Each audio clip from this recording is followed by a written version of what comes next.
Hello, Ruth Chadwick here, and I have the second piece of the series on the Work-Life Playbook community membership here. We're talking about the aspects of the holistic approach to this philosophy, the Work-Life Playbook philosophy. And we talked about the body and the importance of listening to your body and trusting your body and letting your body support you. The next piece is about the mind. The mind is such a complicated, endless, there's so much to talk about here with the mind. But one thing I'll just focus on is the idea of thought. There's a lot of talk about, storylines that go through our minds and that, we learning to maybe tell a different story or this idea behind changing thoughts, like changing negative thoughts. And the way that our culture has started talking about the storylines, right? The stories we're telling ourselves, is that really these stories are interpretations, right? There are personal interpretations of situations. They're the meaning that we are giving things. And a lot of times, well, all the time, the meaning is very skewed. It's very personal.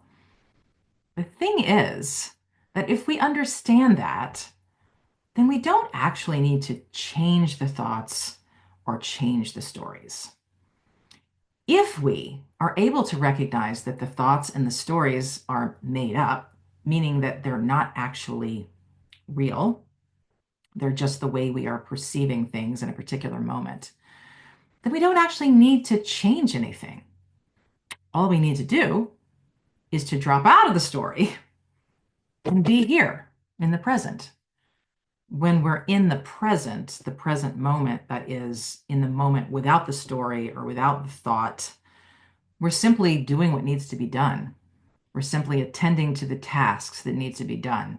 And when we're not bogged down by the stories, by the thoughts, by the negative thoughts or the self-disparaging thoughts or the limiting beliefs, when we're not bogged down by all of that, which drains our energy a lot of the time, that frees us up. That frees up so much energy for us to actually do what we want to be doing, for us to actually be working towards the goals and dreams that we have dreamed up.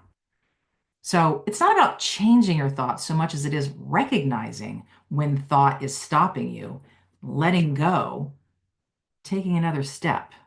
And it's a lot simpler than needing to change thoughts or change beliefs, which can often end up in a sort of a struggle. So when it comes to work, what that means is, we all we're all walking around with a lot of embedded beliefs, because we're living in a paradigm, right? This American capitalistic paradigm, which is a set of assumptions, beliefs, and that inform our worldview. Now, part of what we do in the work-life playbook, though, is we kind of look at the cultural paradigms that are informing our reality, right? The things that we have assumed to be true. A lot of that is actually faulty. A lot of these beliefs that we bring with us about how to operate, how to succeed in life, how to operate in the work world. And so the work life playbook is about flipping that script and creating a new playbook which has a lot more mental freedom in it. It's about letting go of a lot of these faulty beliefs and rules that we've been living by to creating the reality that works for you. Because the good news is that we actually get to do that. We don't have to play by anybody else's rule book. We get to make up our own playbook.